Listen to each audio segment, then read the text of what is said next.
La première rave party de l'histoire. Je vais vous raconter la fantastique histoire de l'épidémie de danse mortelle de Strasbourg. L'histoire prend place à Strasbourg le 15 juillet 1518, une époque où, franchement, entre la peste, la famine et les massacres de croisade, on se prenait pas des masses. Notre héros, appelons-le Baudouin, en plus le pauvre, se réveille sur les mamerons d'une gourgandine qui roupille encore.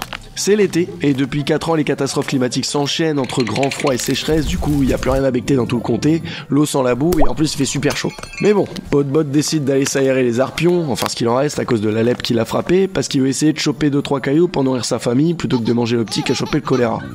Et là, il y a Michel, une femme du peuple qui venait de jeter son marmot dans la rivière parce qu'elle pouvait plus l'assumer, qui se met à danser au milieu du village dans une sorte de transe. Baudouin il se demande qu'est-ce que c'est que tout ce barouf, mais Michel elle veut pas du tout s'arrêter. Elle danse pendant des heures, la nuit tombe, Michel elle est toujours là, son mari la supplie d'aller se pioter, elle en a rien à foutre. Ce soir, Michel elle danse, c'est soirée branle. Ça fait maintenant plus de 6 jours et 6 nuits que la bonne Michel elle danse dans le village, et Vlatipoc, le bon Baudouin désespéré, il se met à suivre Michel lui aussi. Ils sont maintenant 2 à danser comme des fous furieux sous le regard étonné de toute la ville qui les prennent pour des tarés.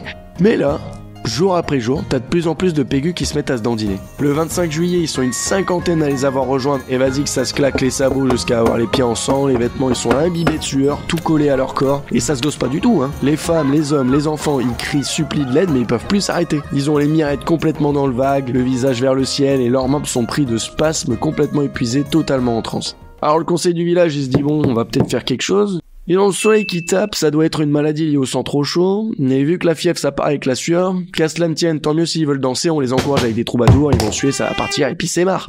Bah ça marche pas du tout. La musique, les danseurs fous, ça attire encore plus de gens, et l'épidémie dansante se propage, maintenant ils sont 400 zigotos à gigoter dans les rues de Strasbourg au rythme des ménestrels. Alors là-dessus, forcément, le gratin commence sérieusement à flipper, ils se disent putain, les bouseux commencent à débloquer sévère, ils vont quand même pas se foutre à nous faire une révolution en pas chassé.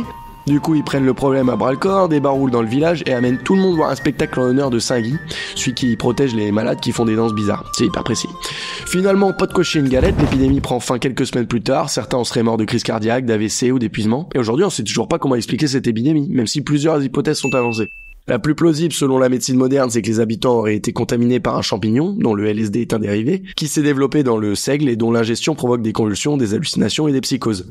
Mais pour John Wheeler, historien de la médecine, cette hypothèse ne suffit pas à expliquer cette psychose collective. Il faut prendre aussi en compte les états cumulés de détresse psychologique, de malnutrition et les convictions religieuses de l'époque qui auraient pu conduire les malades dans cet état de danse folle.